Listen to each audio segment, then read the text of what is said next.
This is a time in history where it's not enough to know. This is a time in history to know how. And you could be black, you could be white, you could be old, you could be young, you could be sick, you could be vegetarian, you could be in shape, you could be out of shape, you could be rich, you could be poor, you could be successful, you could have never, ever had any experience in meditation or personal transformation. It doesn't matter. I've seen it on all shapes, all sizes, all colors, all cultures. Sick people, healthy people, young people, old people. All you got to do is apply the formula. That's it. Nobody's excluded from the phenomenon. And my job is to not create any exclusivity. My job is to create community. And science creates community. It's the language. It's the contemporary language we use. People come to our workshops for all different reasons. Some people come because they're sick.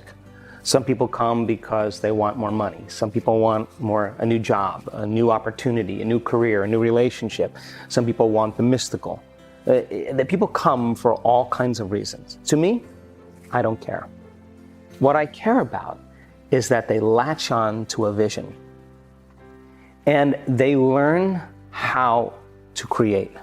Whatever drives them to that elegant moment where they're so present and so passionate about what they want, and they have a clear intention, a clear vision, a coherent brain, and they have an elevated emotion combined with it, that they create heart coherence. And now they're broadcasting a whole new energy into the field. And whatever we broadcast into the field is our experiment with destiny. So I want people to know the how. Because we have plenty of people that have made millions and millions of dollars that were living in the backseat of their car or filed bankruptcy. We have plenty of people that were stage 4 cancer, serious health conditions that are healed. But really, people think they come for those reasons, but we come for wholeness. That's why we come. That when we feel so whole and so happy with ourselves, so connected to something greater, if you feel wholeness, it's impossible for you to want. How can you want when you're whole? When you're whole, you feel like you have everything. So I want people to reach that point where they feel so whole that they no longer want, and that's when the magic happens. Teaching them that allows them to understand that when they come back to their senses, they open their eyes. They're not looking for the experience. They feel like it's already happened. And if you feel like it's already happened, why would you be looking for it? Then, if your body is conditioned emotionally into that future, you're not separate from the energy of your future. You're connected to it.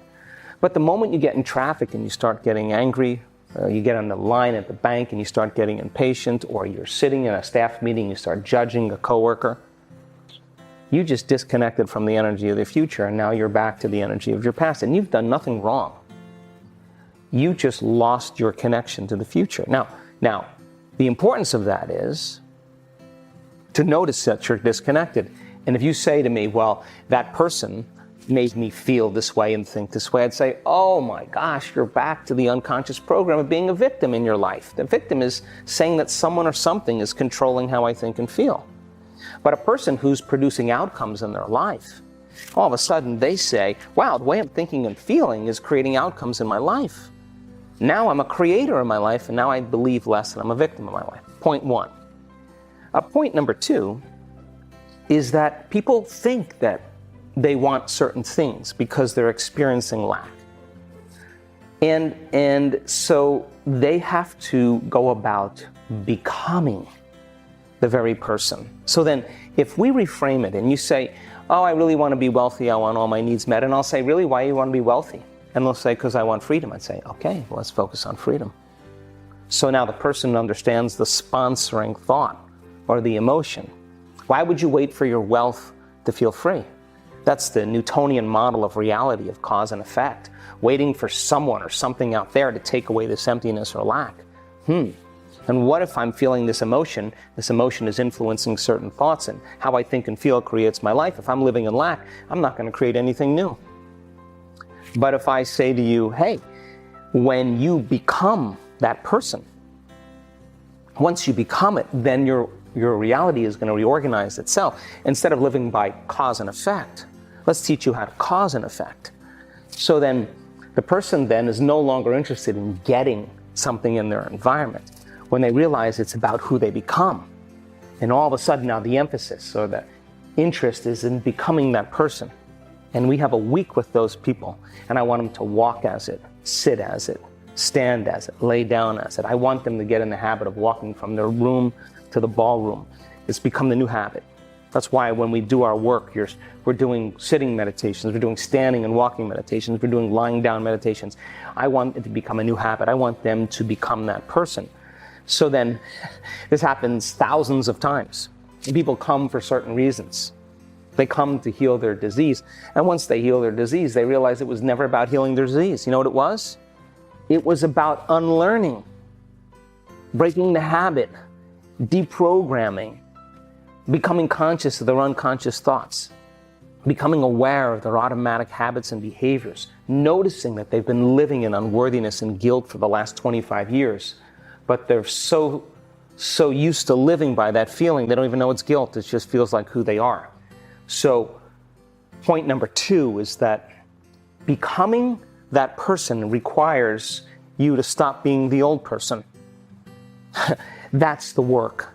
And so when people come with a passion and enthusiasm to overcome that old self, they're going to understand then that people who live in the past are asleep in the present, and they have to die. That old person has to die.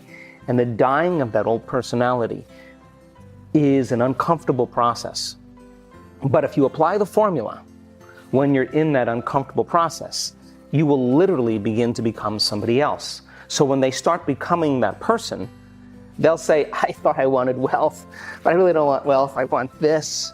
And all of a sudden, here come the synchronicities, the opportunities, the serendipities, the coincidences, the wonderful, wonderful events start unfolding in their life. And they're going to say to you, I'm not doing anything. Because they took care of the past personality, because your personality creates your personal reality. Your personality is made up of how you think, how you act, and how you feel. So then if they're no longer thinking the same way, no longer acting the same way, no longer feeling the same way, they're thinking differently, they're acting differently, they're feeling differently, and they will return back into their lives, they're able to maintain that modified state of mind and body. That's the new habit. They're embodying that energy. Then all of a sudden, people in their life are going to say, something's different about you. Something happened to you, because the person's not showing up in the unconscious, predictable habit of themselves. And they're outstanding because they're not reacting emotionally. They've overcome that sitting in their meditations. They're no longer judging. They took care of those circuits, the hardwired programs. They're no longer blaming or complaining or making excuses because they sat for 2 hours and I let them sit in that emotion and those habits until they finally got beyond them.